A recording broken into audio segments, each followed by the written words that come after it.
세문안 교회는 한 달에 한 번씩, 1년에 한 번 저희 교회 방문해서 이분들과 함께 예배를 나누고 오늘입니다. 세문안 교회를 주의 이름으로 환영합니다. 아멘.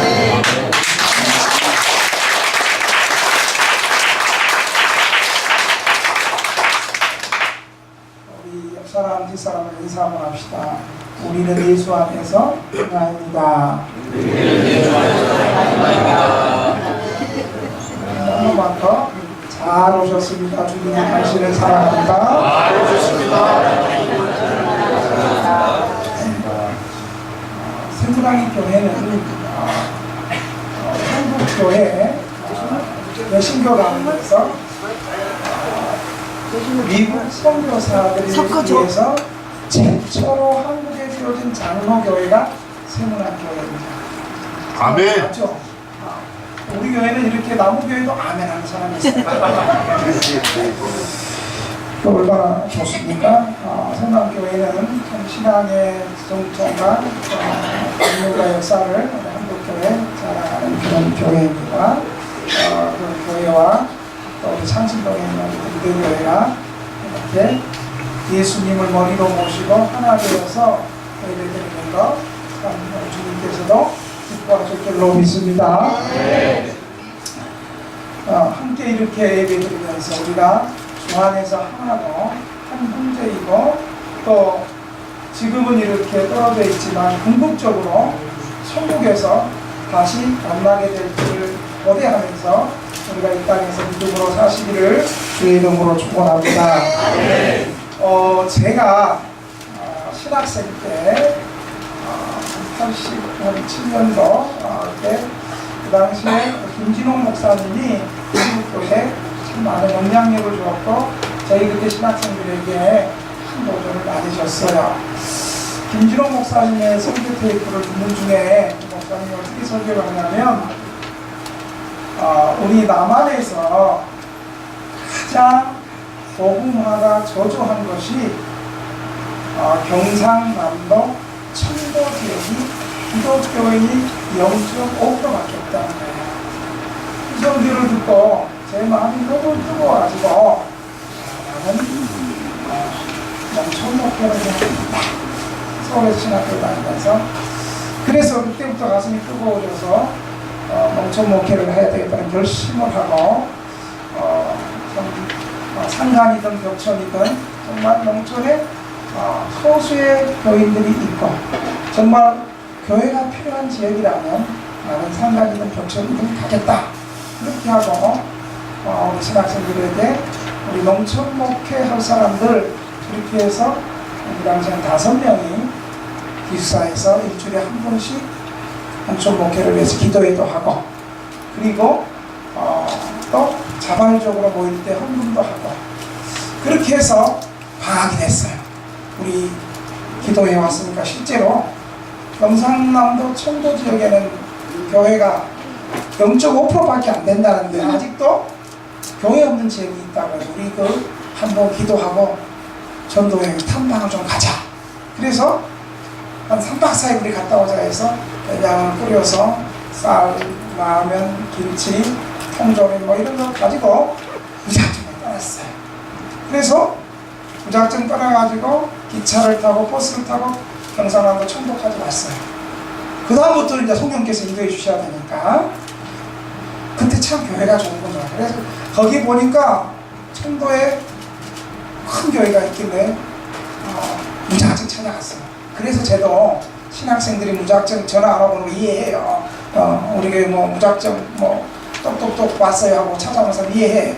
나도 그랬으니까.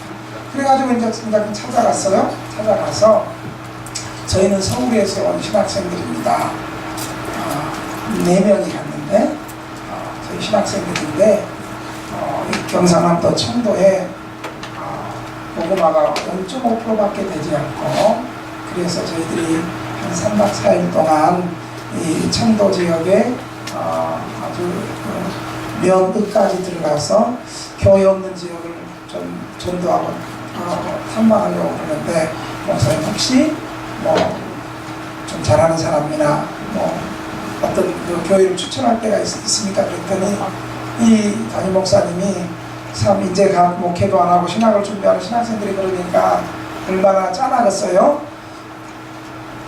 구약 성경에서 특별히 사회적 약자, 고아, 과부, 나그네, 그 다음에 전도사 신학생인 거죠.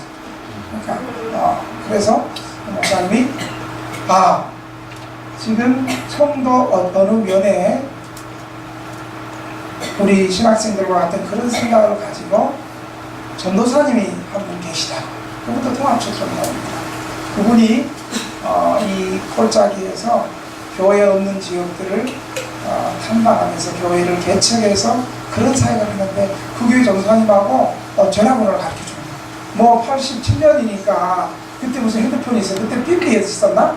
삐삐 시대가 모르겠는데 거의 핸드폰 없었어요. 그래가지고 전화하니까 또 마침 전도사님이 전화를 받아요. 그래서 그 전도사님 그때는 또 그쪽으로 시골에 들어가니까 버스가 깡촌 들어가니까 점심에 한 대, 아침에 한 대, 점심에 한 대, 저녁에 한 대 이렇게 오는 버스가 차 타고 전도사님 교회로 찾아갔습니다. 그래서 전도사님이 우리 보더니 그러면 2박 3일 동안 오늘 하루는 기도하고 계획을 좀 잡고 내일부터 우리 전도사님들이 원하는 지역들, 정말 교회가 필요한 지역들, 새아들의 지역들을 갑시다. 그렇게 해서 이제 그 다음 날 밥을 먹고 첫 차를 타고 교회를 탐방하기 시작을 했습니다. 2박 3일 동안 탐방하는데 지금도 제 마음에 잊을 수 없는 기억나는 한 교회가 있었습니다. 청도에 리가 가장 꼴짝이죠. 리로 들어가는데 여기도 보니까 하루에 한 번 버스가 들어가더라고요. 여기를 들어가는데 다행히 초등학교가 있어요. 그때는 국민학교가 있는데 전교생이 20명, 30명이 안 되는 분교예요. 그래도 감사하게 교육부가 그 학교를 정리하지 않고 그 지역을 위해서 20명의 전교생 학생들을 위해서 분교가 있어요. 그리고 그 학교 앞에 조금 건너뛰어가면 언덕 위에 자리 잡은 병원이 아니고 언덕 위에 자리 잡은 교회가 있는데 그 교회가 10평이에요. 10평. 여러분 여기는 우리 교회는 샤워장까지 뒤에 쉼터, 목양실 저 뒤에 샤워장까지 다 해서 우리가 78평이고 여기 예배드리는 공간은 40평이에요. 40평. 그런데 10평이니까 딱 들어가니까 여기서부터 이 정도 되지 않겠어요? 10평인데 작은 강당이 있고 젊은 사모님이 30도 안 돼 보이는 한 27, 8밖에 안 돼 보이는 세댁 사모님이 배가 볼록 임신해가지고 계시는 거예요. 그래서 이제 우리는 서울에서 온 신학생이다 여기 탐방하고 왔다 그랬더니 이 사모님이 전사님 우리 지금 남편도 전무사님 갓 내년에 안수를 받는데 남편 전사님이 서울에 노예 보고할 일이 있어서 서울에 올라가서 첫 차로 올라갔는데 아마 차가 없어가지고 저녁까지는 못 들어오고 자고 서울에 교회에서 자고 내일 오실 거라 그러면서 교회 형편을 얘기해 주는 거예요. 그 얘기해 보니까 10평 있는데 교회고 그 다음 뒤에 거의 다 쓰러져가는 기아집으로 만든 방 하나 부엌 하나 있는데 거기에 이제 그 전사님 숙소가 있고 교회가 아마 교회지. 근데 그 교회가 한 20년 됐다는 거예요. 20년 됐는데 그 교회는 너무 어려우니까 교육자들 잘 안 온대. 서울에서는 잘 안 내려올 뿐만 아니라 87년인데도 그래요. 서울에서도 잘 안 내려올 뿐만 아니라 경상도 청도에 있는 교회에서도 큰 교회를 가려고 그러지 이렇게 자리 안 되는 게 안 된다는 거예요. 그래서 이제 저희가 물었죠. 교단이 어디냐고 그랬더니 저하고 남편은 연세대학을 합격을 하고 연대 합격을 하고 전도사님은 강남으로 장신 MDB를 하고 이 사모님은 뭐 했냐면 MDB를 하고 나서 연대 연합신학대학원 THM 교육학 석사를 또 사모님이 했어요. 아니 연대 나오고 그래도 우리 장신교단이 또 얼마나 자부심이 강해요. 통합시험 나오고 사모님은 또 연합신학대학원 THM까지 하고 이 정도 학력이면 서울에 있는 아마 세종학교도 부교육자 받아주죠. 그 정도 보죠. 이런 큰 교회에서도 얼마든지 창빈 받을 수 있고 얼마든지 또 그 정도 학력이고 또 그 정도 또 이렇게 이 시골교회까지 내려와서 개척하겠다는 그런 사명감과 영성이라면 서울 시내 뭐 큰 교회 갈 데가 없겠어요. 그 모습을 보면서 임신해가지고 배도 볼록 나와가지고 교회를 지키는 모습을 보면서 그때 제가 자신들은 일부러 이 농촌 목회를 위해서 이 상담 농촌에 여기 우도서 모아서 여기 들어와서 이 어린이들 20명들 그리고 이 지역에 또 교회 없는 지역들을 기도하면서 이 지역 복음화를 위해서 평생을 바치겠다. 이 사모님이 그러는 거예요. 그때 주님 저분들이 무엇이 부족하다고 이곳에서 농촌 복음화를 위해서 저들의 생애를 바치려고 합니까? 사람들이 가기를 꺼려하는 농촌 상간백전이라도 저도 농촌 목회하게 주시옵소서. 그렇게 울면서 기도했던 적이 있는데 어떻게 그 기도가 어떻게 조금 부족했는지 이 동생 조금 저도 오게 됐습니다. 오늘 본문에 사도 바울은 한때는 자신의 인생을 걸고 예수 믿는 그리스도인들을 이들이 잘못 하나님을 믿는다고 생각하면서 자기 생을 걸고 예수 믿는 사람들을 핍박하고 잡아서 옥에 보내놓고 박해하는 사람의 최일생에 섰던 사람이 사울이었습니다. 그런데 그가 다메섹 도상에서 부활하신 예수 그리스도를 만난 다음에 그가 구약 성경을 깨닫고 나서 구약에서 예언한 그리스도가 바로 이 부활하신 예수님이라는 깨닫고 나서 그의 생애가 완전히 180도로 바뀌어서 예수님 만나기 전엔 과거에서 예수 믿는 것이 어리석게 보여서 아멘. 그거 아멘 하면 안 돼. 그거 어리석은 건데 어리석게 보여서 예수 믿는 사람을 박해하던 일을 하다가 이제 좀 이따 아멘 하세요. 이제 지금 좀 있으면 아멘 할 찬스가 나와. 박해하다가 예수님 만나고 나서 생애가 완전히 바뀌어서 이제는 예수님을 위해서 복음을 전하는 복음 사역자로 그의 일생이 완전히 바뀌었습니다. 그리고 나서 그가 1차, 2차, 3차 전도여행을 떠나서 예수님을 전하는데 오늘 본문은 1차 전도여행을 떠나고 나서 1차 전도여행을 아시아 쪽으로 가고 나서 2차 전도여행을 이제 성령께서 원래 사도 바울은 또 1차 전도여행 때 개척한 교회를 돌아보기를 원해서 아시아 쪽으로 가려고 그랬는데 성령께서 마게도니아인의 환상을 보여주면서 유럽에 이제 2차 전도여행을 떠나게 됐어요.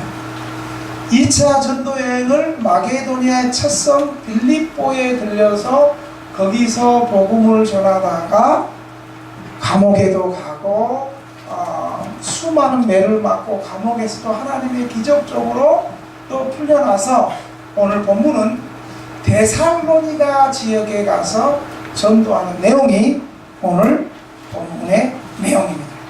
데살로니가 교회는 사도 바울이 맨 처음에 전도했던 빌립보 성에서 남서쪽으로 한 160km 떨어진 곳이 데살로니가 도시인데 이 데살로니가는 마케도니아의 수도였고 포도, 기름, 무화과 나무가 잘 열리는 수많은 토지가 있었고 또 이 데살로니가에는 인근 광산에는 금과 은을 캐서 보관하는 물류 창고가 크게 있는 정말 상업적인 도시였고 또 로마로 통하는 교통로가 잘 발달된 도시가 바로 데살로니가 교회였습니다.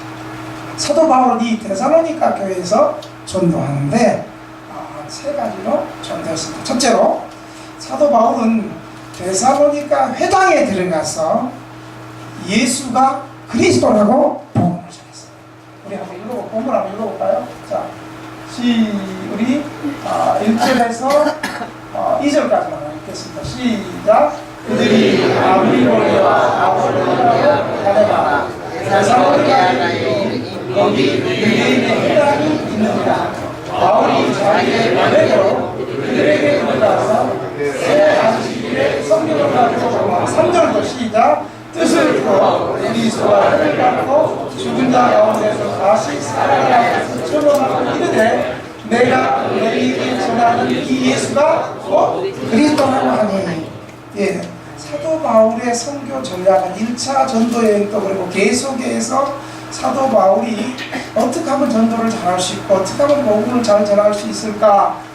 전도 전략이 뭐냐, 내가 전도하러 가는 지역에 회당이 있으면 1차적으로 회당에 가서 복음을 전해야 되겠다라고 전도 전략을 짰어요. 왜냐하면 회당에는 유대인들이 모여서 안식일, 지금으로 말하면 주일날 예배드리러 오고, 또 그리고 세계 도처에 흩어진 유대인들 뿐만 아니라 이방인들이 그 유대인들의 어떤 전도를 통해서 관심 있는, 신앙에 관심 있는 사람들이 일단 회당에 들어오니까 1차적으로 회당에 가서 복음을 전하는 것이 사도 바울의 전략이었습니다. 오늘 1절에도 보면 사도 바울이 암비볼리아하고 아볼라니아라는 두 도시를 거쳤는데 거기에 오래 있지 않았어요. 아마도 성서학자들은 이 암비볼리아 아볼로니아에는 회당이 없었기 때문에 회당이 있는 데살로니가로 가서 복음을 전했을 것이라고 유추하고 있습니다. 사도 바울은 회당에 들어가서 한번 복음 전하면 땡이 아니고 오늘 본문에 보니까 3주 동안의 성경을 가지고 따라합시다. 예수는 그리스도다. 예수님이 바로 그리스도라고 전했습니다. 왜 3주 동안 계속해서 복음을 전했을까요?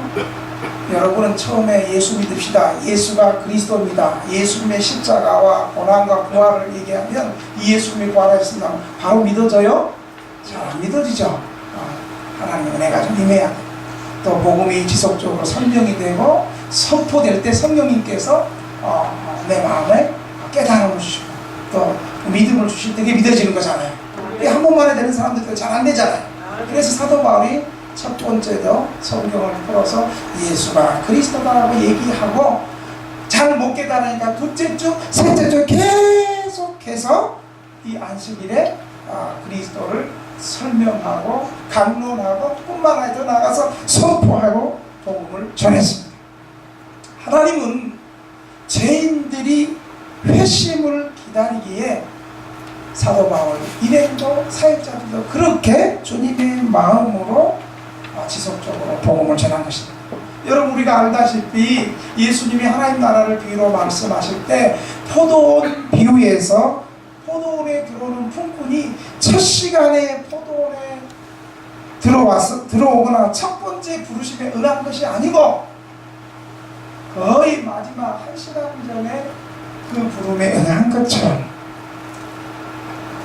빌립보에서 간수가 갑작스럽게 감동을 받은 것이 아닌 것처럼 이 사도 바울도 지속적으로 3주 동안 데살로니가 교회에서 복음을 전했습니다.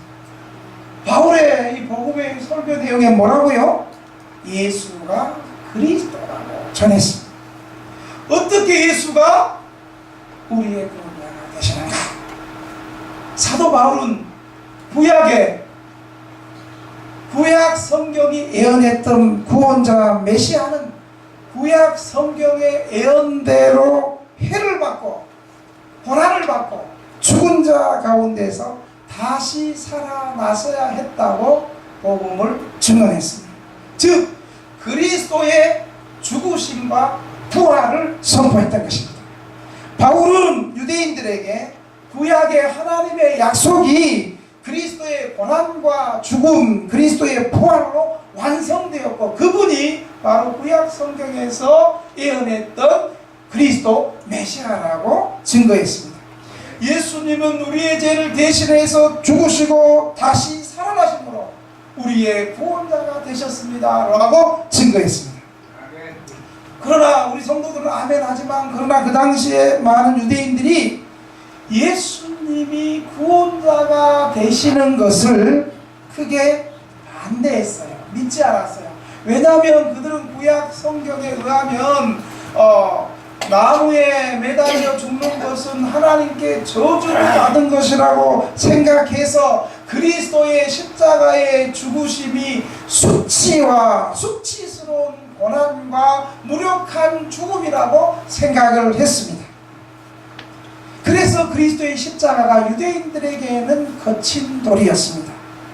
왜냐하면 십자가는 유대인들이 메시아에 대해서 마음속에 그리고 대방했던 메시아관하고는 달랐기 때문이었습니다. 그들은 메시아가 오시면 지금 현재 이스라엘을 압제한 로마를 물리치고 승리의 영광스러운 메시아로 생각했기 때문입니다. 바울도 예수 만나기 전에 그렇게 생각을 했어요. 그러나 사도 바울은 십자가에 죽으신 예수를 하나님이 살리셨고 이것을 바울이 성경을 풀어서 선포한 것입니다. 예수님이 죽으심이 진정으로 우리에게 기쁜 소식이 되는 것은 주님의 죽음으로 우리의 죄값을 치렀을 뿐만 아니라 부활하시고 말미암아 우리에게 영원한 삶을 보증해 주셨기 때문입니다. 이것은 먼 훗날의 내세만을 얘기하는 것이 아니라 지금 내가 이 자리에서 부활하신 예수 그리스도를 믿으면 주님 안에서 이미 영생을 누리는 것을 말하는 것입니다.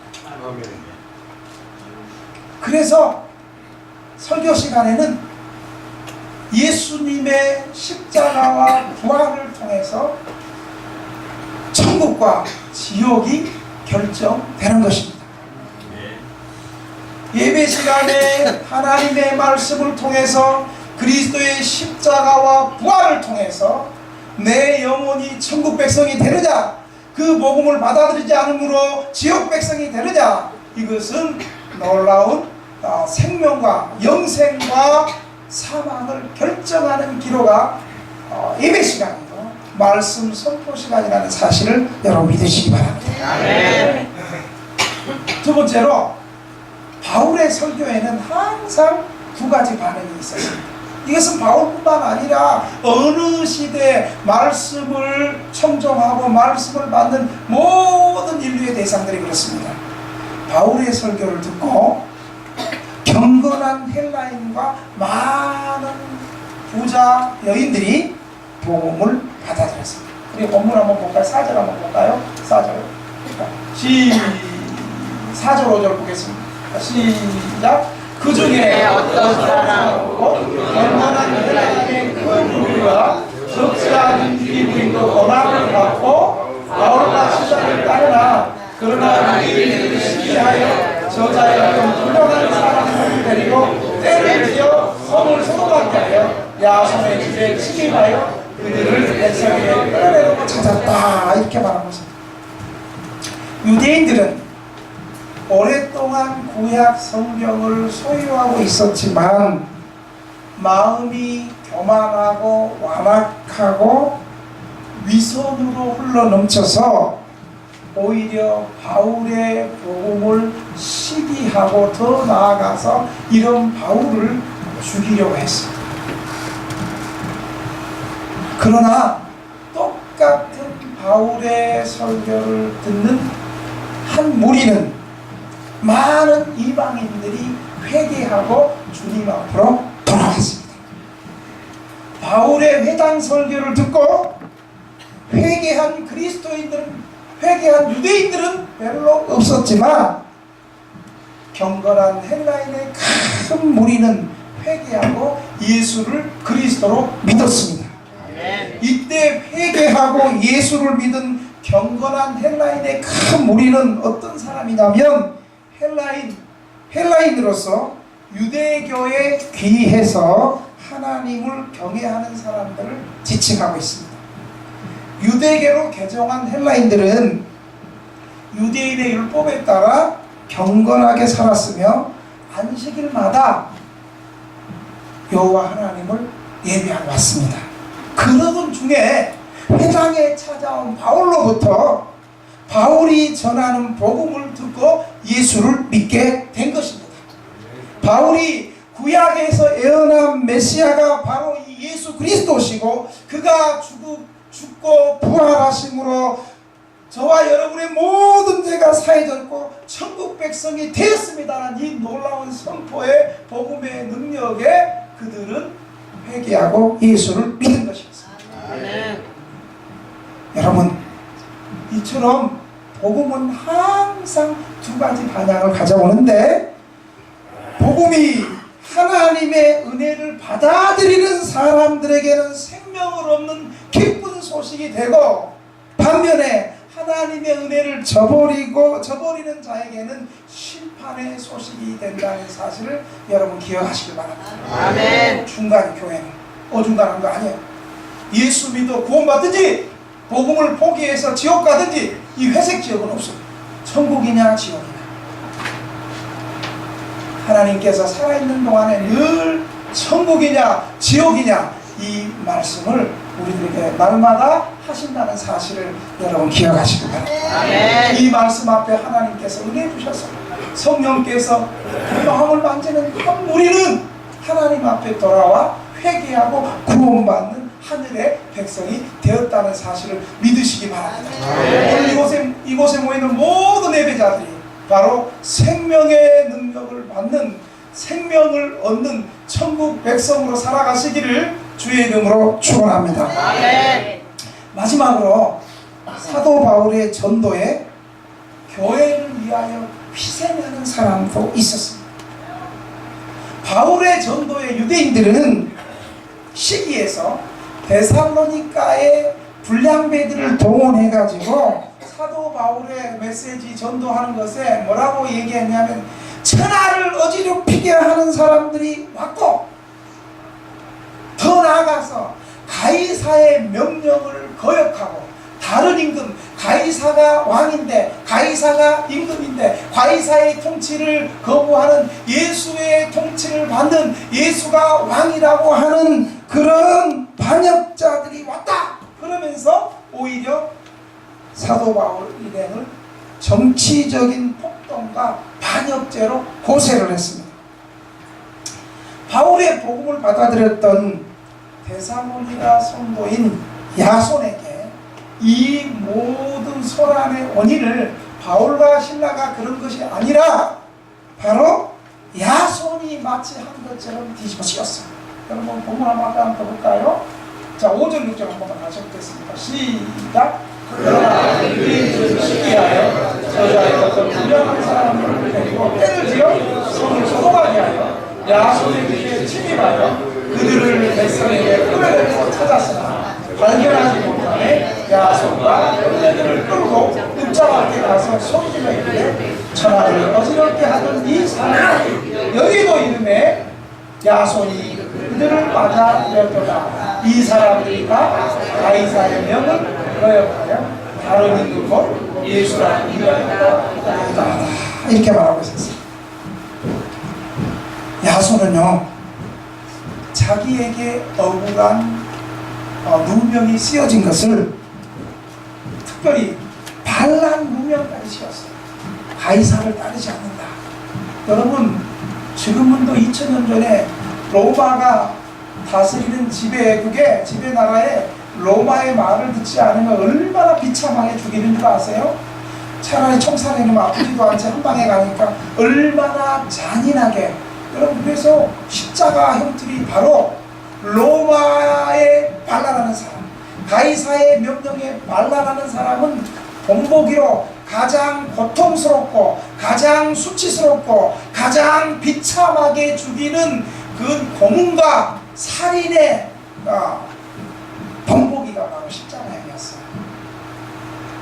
그런데 야손도 잘못하면 이 십자가형을 질 수도 있어요. 야손은 억울한 누명만 쓰게 될 뿐만 아니라 나아가서 자기가 정치범으로 몰려서 반역자, 로마를 반역하는 사람으로 몰려서 죽임을 당할 수도 있는 형편이었습니다. 여러분 같으면 어떻게 하실래요? 이런 상황이에요. 내 안 그랬어. 나는 아니에요. 그런데 야손은 묵묵부답이었습니다. 야손은 그것을 복음을 받고 나서 그 억울한 누명도 자신의 십자가로 받아들이는 매우 담담한 모습을 오늘 우리에게 보여주고 있습니다. 여러분, 예수 믿다 보면요, 원치 않게 때로는 교회를 위해서, 때로는 목회자를 대신해서 억울함을 당해야 될 경우가 발생할 수 있습니다. 그러한 때에 오늘 데살로니가 성도인 야손을 생각하시기를 바랍니다. 아멘. 야손은 더 나아가서 억울한 누명을 쓰고 붙잡혔을 뿐만 아니라 끝내는 보석금을 내고서야 풀어날 수 있었습니다. 누명을 뒤집어 쓰는 것도 부족해서 하나님은 자기의 재물을 들여 희생할 것을 요구하셨습니다. 이런 희생이 있었기에 바울과 실라는 유대인들의 박해에 피해서 다른 베리아 지역으로 또 2차 전도 여행을 또 떠날 수가 있게 되었습니다. 또한 데살로니가 교회도 이런 야손 같은 희생을 통해서 교회가 그 어려운 가운데도 든든히 자리를 잡을 수 있게 되었습니다. 데살로니가 교회가 하나님의 교회로 유럽 지역에 유럽 복음화를 위해서 쓰임받을 수 있었던 것은 야손 같은 성도가 교회를 위해서 희생하면서 교회를 지켰기 때문입니다. 근데 왜 이렇게 분위기가 이렇게 썰렁해요? 아멘도 하고 희생당하고 고난당하면 다 싫은가 봐요. 데살로니가 교회는 유대인들의 박해와 반대 가운데서도 예수 그리스도의 복음의 능력으로 우뚝 세워졌습니다. 그것이 가능할 수 있었던 것은 교회가 희생해야 될 순간에 야손 같은 희생적인 성도가 있었기 때문입니다. 네. 사랑하는 성도 여러분, 이 시간 말씀을 이제 맺겠습니다. 데살로니가 교회는 사도 바울이 예수가 그리스도라는 이 말씀 앞에서 성도들이 복음을 받아들이고 구원받았습니다. 그리고 데살로니가 교회는 이 복음을 잘 받을 뿐만 아니라 복음을 위해서 희생하는 성도들이 있었습니다. 희생하는 성도들이 있었습니다. 이 희생하는 성도들을 통해서 교회가 든든히 서갈 수 있었습니다. 사랑하는 등대교회 성도 여러분, 그리고 세운왕교회 제3남전도의 성도 여러분, 여러분은 예수 그리스도를 나의 구세주, 구원자 그리스도로 믿고 계십니까? 아멘. 그분이 나를 위해서 죽으심으로 말미암아 내 죄가 용서함을 받았고 그분이 3일 만에 부활하심으로 내가 천국 백성이 되었음을 믿습니까? 아멘. 주님이 나를 위해서 죽어준 것처럼 나도 주님을 위해서 야손처럼 헌신하고 희생할 수 있습니까? 아멘.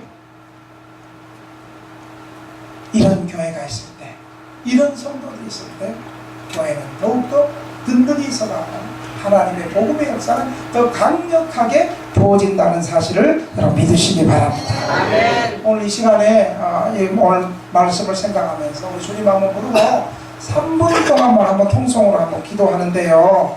여러분 이 시간 제가 여러분에게 복음으로 도전하기를 원합니다. 여러분 예수님이 그리스도이신 것을 여러분 믿습니까? 아멘. 여러분 교회 나오는 이유가 혹시 예수님이 그리스도 있는 사실은 잘 믿지 않으면서 내가 너무 외로워서 교회 나오고 내가 너무 가난해서 교회 나오면 이 가난이 좀 해결될 것 같아서 역시 교회 나오진 않습니까? 아니면 내가 너무 병들어서 현대화 고칠 수 없는 암병 같은 현대인의 불면증, 우울증, 정신질환, 허리, 어깨, 관절 이런 질병 때문에 질병을 치유하기 위해서 교회 나오진 않습니까? 교회 나오는 가장 근본적인 이유는 예수님이 나의 구원자임을 믿고 고백하기 위함입니다. 이 믿음 위에 설 때 천국 백성이 되는 것입니다. 그리스도의 죽으심이 나를 위한 속죄의 죽음으로 믿어지게 하여 주시옵소서.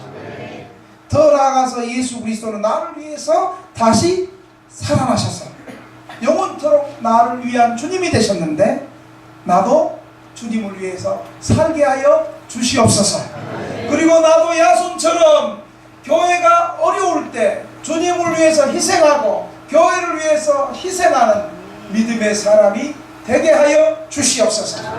우리 3분 동안 주님 한번 부르고 통성으로 한번 기도합니다.